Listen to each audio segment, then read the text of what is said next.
do for people going back to work, for child care and after-school care.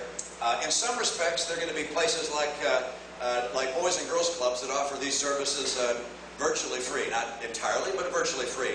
In other cases, there are folks that, let's say a single mom has a 2-year-old child. I'd like her to have the privilege of work, and I recognize that she's going to need some help with child care. In my state, when I was governor, and this is a state responsibility in my opinion, I don't want the federal government creating one more program and spending billions of dollars more. But what we did in my state is I said, look, I want to increase the work requirement. For those that are on welfare, I want to insist these folks go back to work. And so I said, look, I'm willing to spend more money by providing child care, at the same time giving these people the dignity of work. I happen to believe that work has to be part of the American experience. And so in my state of Massachusetts, I was willing to spend more by helping people get child care in order to get people back to work. And I think states ought to look at that as a way to help get folks back to work. When I was governor, we had the great majority of people on state welfare, on welfare of all kinds, TANF and others, did not have a work requirement. And I said, that's wrong. We ought to increase the number of people who have a work requirement, and we'll help them get back to work with training and also with child care. I think that's the right way to go. Thank you. Yes, sir. My name is Bob from Exeter. I thought I just heard you say you would not touch Social Security. I'm sorry, what? I thought I just heard you say you would not touch Social Security right here. If you do that, that itself would get it wrong. Yeah. The Paul Ryan plan, and it has much in it to commend it. It's not identical to my own plan, which I'll be rolling out. But the Paul Ryan plan, for instance, says that there'll be no change to Medicare or to Social Security for those that are 55 years of age and older. And my own view is that we shouldn't change the deal for people who've retired or who are near retirement. But it also, in my view, is important for us to tell this young man right here, how old are you, 14? 13, to tell this young man right here what the deal will be when he gets to be 65 or 70. So I want to make sure that the promises we're making to the next generations are promises we can keep, just like the promises we keep now to those who are currently retired. And so I'm all in favor of looking at the widest array of options to make sure that we can protect Social Security and Medicare, not just for those that have it today, but for those that are coming up. And we're going to have to be honest about what those folks, what you could afford as a young person going to work. I want to make sure that we don't tax you so much that we can't find jobs for you. And so I want to reform our system to make sure that we keep Medicare and Social Security solvent, not just for us, but for those coming along behind us. Thank you. Yes, ma'am. I'm the pastor of the church right next door. Oh, good. And that building was built in 1875 out of the generosity of one person. My main concern is to maintain tax-free charitable deductions so that our nonprofit and many other nonprofits, even this nonprofit that we're meeting in, can afford to continue to operate. This balances, I realize this is both a federal and a state issue, but it also refers to our liberties and supporting our freedoms.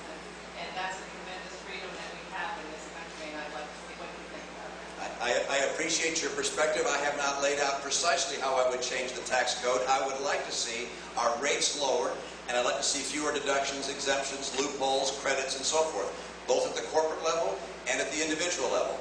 Now, I happen to think charitable giving is an extraordinarily important source of vitality for our country. I think the charities are carrying out very important roles. In many respects, I'd like to see us look to charities to carry out some of the roles that are being carried out now by government. When I came in as governor, we had a real tough budget. I looked at the things we were doing and said, we can't keep doing all these things we like to do. We can only afford the things we have to do. And among the things I liked were the fact that we as a state were giving money to charities. We were sending money to various charities that we liked. And I thought, that doesn't make sense. Individuals should be able to give to the charities as opposed to government doing so. And so I like charitable giving. How my tax plan will deal with charitable giving and how it will affect people at different income tax rates, you'll have to wait and see. But I appreciate your perspective. Thank you. I'd love to give you a tour of the building. Oh, great. Thank you. Thank you. 1870. 1870. And how many denominations has it gone through? Oh, just one. Oh, which one is that? Our American Baptist. But we do have another denomination that meets on our first floor. We're very open to encouraging all people of all different faiths. Oh, that's wonderful. That is, after all, part of the American experience. I mean, after all, we were founded as a nation in part by those who were seeking religious liberty, and you're kind to offer another congregation, another denomination, use of the building as well. It's a resource that we have that we love. Yeah, that's great. Let's see, over here. Yes, sir. My name is Zach Keefe. You're close enough to get a microphone. My name is Zach Keefe. I'm 18 years old this year, so I'm going to be a voter for the first time. And I currently live in Exeter. And my question is, and I know it's early in the game, but watching the Republican debates and recently an interview with John Huntsman answering a question about a vice presidential pick, Michelle Bachmann, spurred a question for me. Because I questioned some of the character and personalities of some of the nominees that are up against you. And so my question is, if you had to pick one of the nominees running against you, if you were to become a nominee, which one would you pick and why? There's the question, is it? All right. Did you put him up to that? No. That's you over here. So who would you pick? I don't know. I don't know. There's my answer too. There you go. That's just what I needed. Thank you. I don't think I think it's kind of presumptuous for someone running for president to already, have in mind their list of who would be their vice presidents. We get a lot of terrific Republicans, some governors, senators, Congress people around the country. Some of whom aren't running for president, amazingly enough. I mean, we've got, and you know some of the names, they're just terrific folks, and some are running for president. I can tell you this, the single most important criteria in selecting a vice president of the United States is someone who can be president.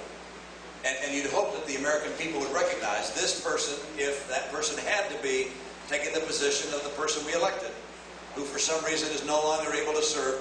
You'd want that person to be unquestionably capable to be president, and that will be the criteria that I would apply. That's the criteria I'm sure anyone else on that stage will apply as they look at candidates. I sure hope so. And of the people on the stage, look, there's some I have more confidence in than others in being able to lead the country. There are others I have more confidence in terms of being able to win the presidency.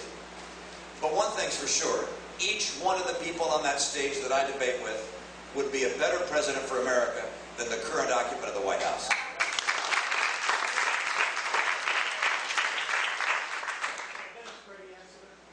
You hear a lot of talk about cutting the size of government, on promises, and so forth. It's very little action. If you were president, how would you go about doing that? What departments and agencies come to mind that you feel are relevant or useful for making programs? You know what? The question was, where are agencies and programs that can be cut and eliminated? And there are a number of things that come to mind. There are combining of agencies. When I ran for president, when I ran for Senate a long time ago against Ted Kennedy, I said we ought to get rid of the Department of Education. And he ran ads like I didn't want to support education, like I was anti-education. So, of course, we're going to have people that are concerned about education and are looking at comparing different states and providing data, standing up in the teachers' unions, supporting teachers. But do we need to have different departments with all sorts of cabinet secretaries and press secretaries and media personnel? Or can we combine some of these agencies? And in Massachusetts, in our Department of Health and Human Services, I had, as I recall, 15 different agencies. And I combined them. I put them into 3 groupings. I even had certain cabinet secretaries that had other cabinet secretaries reporting to them. I combined the functions of government. We got rid of all sorts of lawyers because a lot of agencies all had their own lawyers, and they all had their own press secretaries. We said we don't need so many press secretaries. We need to make government smaller. Let me tell you where the big dollars are, in my opinion. One is to say we're going to take discretionary federal spending down to the 2008 level. 2008 wasn't that long ago. Let's bring those discretionary spending accounts back to the 2008 level. Now, number 2, let's get rid of Obamacare. We don't need more spending.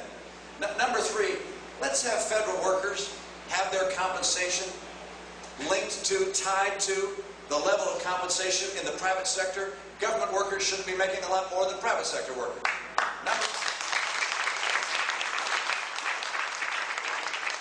Let's also take a lot of the federal programs that we have that are large and getting larger with massive bureaucracy and say, let's not run these at the federal level, let's return them to the states and let the states have responsibility for guiding their own programs. So Medicare, for instance, one of the biggest federal budget items. I take Medicare and say, you know what?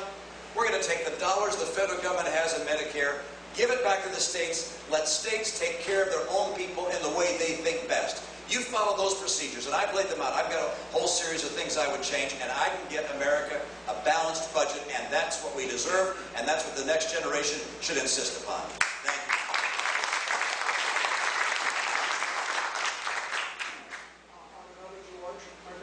Another George, and my dad's a George. We've got a lot of Georges here. Thank you. My grandpa was born in Exeter. You don't have these czars in the White House who are running the presidents. This is a big problem. And you also have the Republic of China dumping goods in this country below the cost of manufacturing. They keep them in warehouses for a year and then sell them at today's lower price because they'll take to the dollar. Would you consider a protective tariff, number one, on Chinese goods, especially those that steal American technology? And two, would you enforce the law of providing countervailing duties to goods imported to the United States by countries who are dumping their products? Did you all hear that? It's kind of hard to describe in full detail, other than that George has pointed out that we have nations, in the case you suggested, which is China, which is, in my opinion, one of the worst cheaters when it comes to international trade, that they are effectively dumping goods in the U.S. One of the ways they do that is by pegging their currency in such a way that there's a deep discount for Chinese goods relative to the prices that would be charged if their currency were allowed to float in a market-based way. But there's something else they do that I find unacceptable, and that is they steal our technology, either through hacking into our computers or by simply stealing our entertainment, our software, our designs, our patents, our know-how. And the president said he was going to take China to the mat. And instead they take it into the doormat. All right? The right answer is for us to take the actions necessary to get China to stop manipulating their currency, to stop stealing our intellectual property, to stop hacking into our computer systems, not just corporate, but also security systems, and our infrastructure, like our energy systems. I mean, what they're doing is a frightening course, and somehow we're so anxious to show that we're good guys that we let people get away with that stuff. And I would not allow that to continue without recourse. I'll be laying out on the 6th of September some of the things I would do. But you know, I don't want to start a trade war, but I sure as heck don't want to endure a trade surrender either. And I'm going to stand up to China and other nations that don't honor their agreements. And we're going to take care of people who trade openly, honestly, fairly, who protect patents and protect intellectual property. That's a lot of what we sell in the world. But those people who don't protect those things, they're not going to enjoy that favored status that they'd like to have. Thank you. Hi, Fred. Good to see you again. Of being on a round table with you a couple of weeks ago down in Hampton. Yeah. I have a question about the military. Yeah. After Vietnam, everybody knows, in the Carter years, we drew down our military to the point where we have a hollow force. Right now, under plans that have been developed by Secretary Gates, we're very close, very much danger of that happening again. Yeah. Then we have the other extreme, where we have another one of the candidates, Ron Paul, who is practically going to an isolationist policy, who wants to bring everybody home, and that's a way to save money. What is your broad picture about what we would do with our military? Would we strengthen it? Would we broaden it? Would we establish keep bases abroad? A few thoughts on that. A few thoughts on military, for those that didn't hear it. And the question was, what are you going to do? I mentioned the candidate Ron Paul, Congressman Ron Paul says, you know, we should become more isolationist and bring our troops home, save money. What's my view? Military spending, our defense budget, is about 1/5 of federal spending. And right now, of course, we're engaged in two hot conflicts in Afghanistan and Iraq. I believe that we're going to see our troops come home, and the cost of those conflicts will come down. And so that spending will actually be reduced. But then we have the base budget of the Department of Defense. And I know I'm sure there's waste in that budget. I know there's waste in that budget. And I want to go after that waste. But then the question is, are we going to take that waste out of the defense budget and use it for other social programs? Or are we going to instead strengthen our military? And I believe in strengthening our military. My own view is that we had 600 ships in the Navy. The Navy did a study and said, we could get by with 313. We could fulfill our missions with 313 ships. Now that decision was made a while ago, and given the resurgence of China with their aircraft carrier, with their submarines, maybe they'd come up with a higher number. But let's use 313. We're now down into the 280s. We're headed down to the low 200s if we stay on the current course. And because ships that are being taken out of service compared with those coming in, the schedule shows we keep going down, down, down. That's unacceptable to me. Our Air Force, the size and age of our air fleet is the oldest and the smallest it's been since the 1940s when the Air Force was established. We have men and women in the National Guard, in many respects, fulfilling rotation after rotation in battlefield or in hot conflicts. I'd like to see us have more full-time members of the service, and I want them to have the equipment they deserve, and I want our veterans to have the care they deserve. And so when I look at all of those, those features, in my view, we should not look to the military as the source of cutting our budget. That the waste in the military should be redirected towards modernizing and updating our weapon systems and maintaining the capacity of our boots on the ground, our men and women. Now, my own view is very different than that of Congressman Paul. I believe that a strong American military is the best deterrent of war, is the best ally of peace the world has ever seen. I want our military to be so strong that no one ever thinks that they would want to engage it. That's the right source for us to be able to guarantee the next generation peace and prosperity. And so I'm willing to make the investment of 4% of our GDP. That's 1/5 of our federal spending to keep America's military strong. That's my view. Thank you.